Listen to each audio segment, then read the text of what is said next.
Okay, parabola. Ang hirap ng parabola kasi ang dami mong kailangan intindihin, ang dami mong kailangan i-memorize. Pero sasabihin ko sa inyo, ito lang yung mga kailangan nyo. Si parabola, si hotdog, si right, si left, si hell, tapos si heaven. Isa-isahin natin. Si heaven, obvious na yan. Heaven, sinong nasa heaven? Si Jesus Christ, nakakross. Positive. Sa hell, si Satanas. Satanas ay negative yun. Kalaban yun eh. Dito naman, sa left and right, di ba ano bang madalas mong gamitin? Saan ka malakas? Kung right-handed ka, ayun, doon ka nagsusulat. Ibig sabihin, positive yun. Doon ka malakas eh. Yung left mo, mahina. Kaya negative. Yun na yung opening ng parabola. Na-memorize mo na agad. Basta heaven, syempre positive. Hell, negative. Right, malakas ka doon. Kaya positive. Left, mahina ka doon. Kaya negative. Next, dito naman tayo sa V. Madalas napapagbaliktad nila ang H tapos yung K. Para ma-memorize mo yan, hotdog. Di ba? H, K.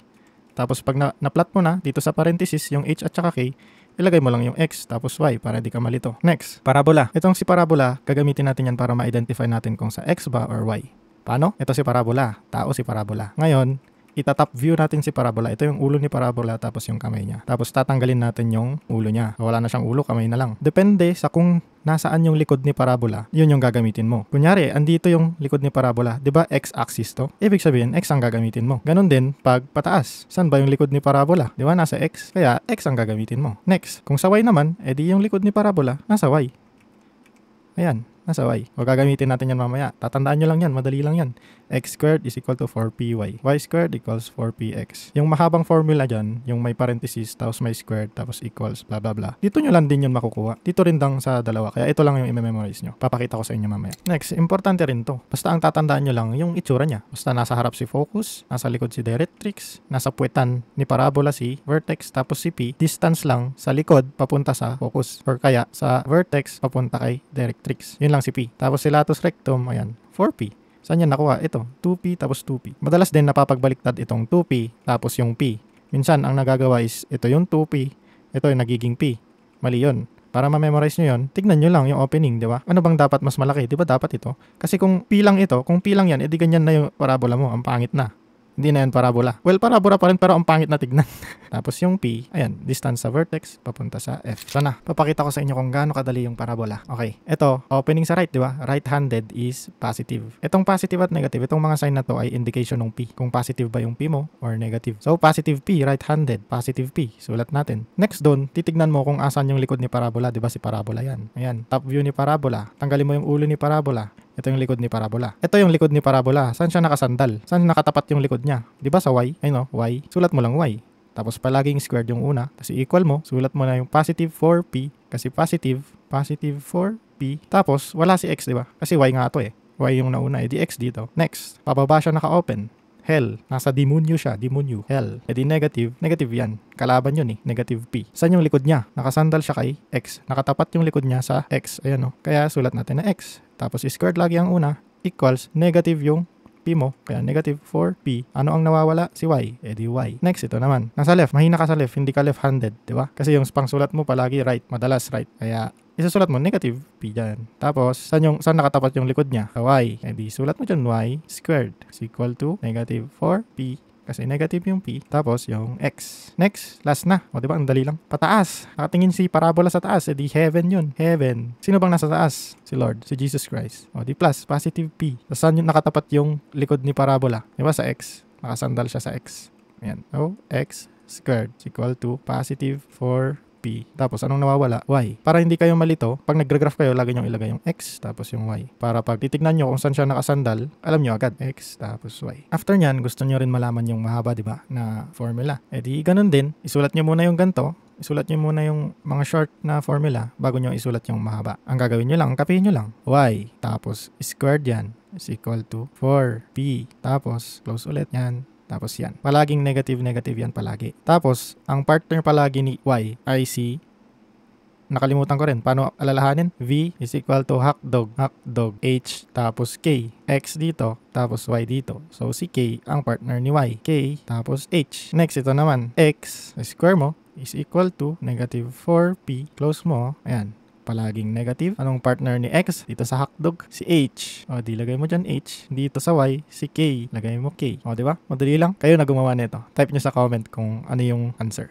Okay, try na natin mag-solve. Ito yung hahanapin natin. Ito. Tapos ito yung given natin. Una, find the vertex. So, paano hanapin yung vertex? Madali lang. Diba? Ito, x minus 3 squared is equal to 8y minus 2, diba? Probably, yung opening nitong parabola nito ay pababa. Pababa kasi negative, tapos x yung nauna. X yung nauna, tapos negative yung 4p niya. So, pag ganyan yan. So, yung likod niya nasa x. Ayan. Tapos negative, pababa. Para makuha natin yung vertex, ito yung isang trick. Kailangan natin makuha si h, tapos si k. Si hotdog. Sinong partner ni h? Diba si x? Tapos partner ni k, si y. Ito rin lang yun.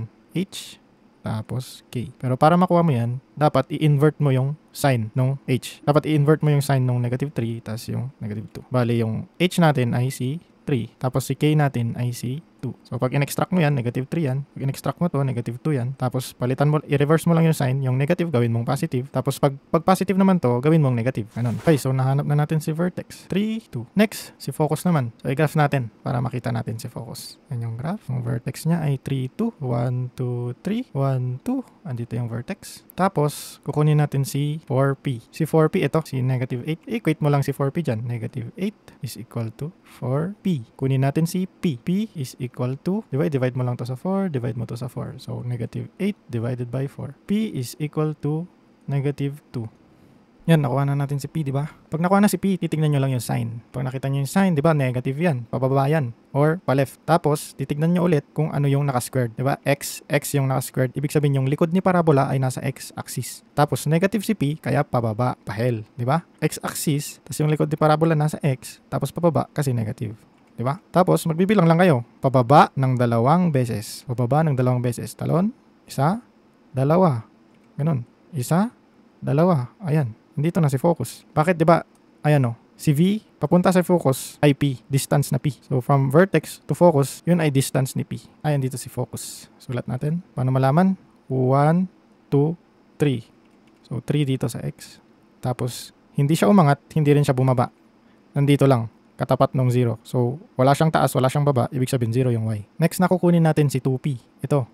Si 2p. Direct substitution lang yan. Pero, gagawin nating absolute si p para makuha natin yung distance. Kasi si 2p, yung distance lang naman sa gilid ng focal. Yan, yung paganyan. So, negative 2 times 2.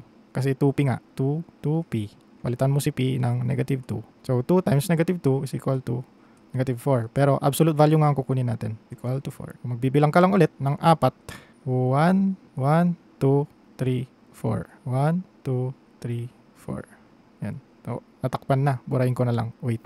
Yan, nabura na. Nilagay ko na lang dito si P tas si 2P. So, si 2P yung distance dito. Tapos dito, di ba? Yan. Talon lang. 4. 1, 2, 3, 4. Kasi si 2P ay 4. O, dito siya magbubukas. Ganyan.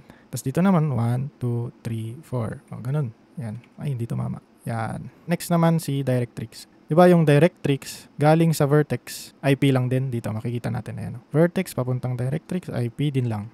Magbibilangin lang din ulit natin na ganun. Ilan ulit si P? Diba 2? 1, 2. Andito si directrix. 1, 2. Diyan. Sulat natin siya. Ayan. So, ang equation niyan, bibilangin mo lang kung asan siya pumatong, kung saan siya nag-cross. Y siya nag-cross, diba? Sa Y eh. Ito yung Y. Sa Y siya nag-cross. So, Y is equal to, bilangin mo, 1, 2, 3, 4. Y is equal to 4. Ito yung equation ng directrix natin. Paano ulit? So, si P ay yung distance from vertex to focal, tapos from vertex to directrix. P lang yun. So, si P natin ay 2. Magbilang ka lang. 1, 2. So, andito na si directrix. Tapos, gagawa ka ng broken line para i-represent si directrix. Para makuha mo yung equation niya, tignan mo kung saan siya nag-cross. Di ba nag-cross siya dito sa Y? Yan, tinamaan niya yung Y. So, ang lalagay mo Y. Tapos, is equal to, bilangin mo lang from 0. From 0 ka magbibilang ha, hindi sa from vertex. From 0, 1, 2, 3, 4.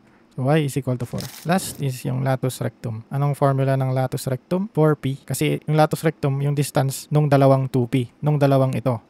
Dalawang yan. Yan. Pag-add mo lang yung dalawang yan, yun na yung latus rectum. Tingnan natin ulit. Ayan o, latus rectum.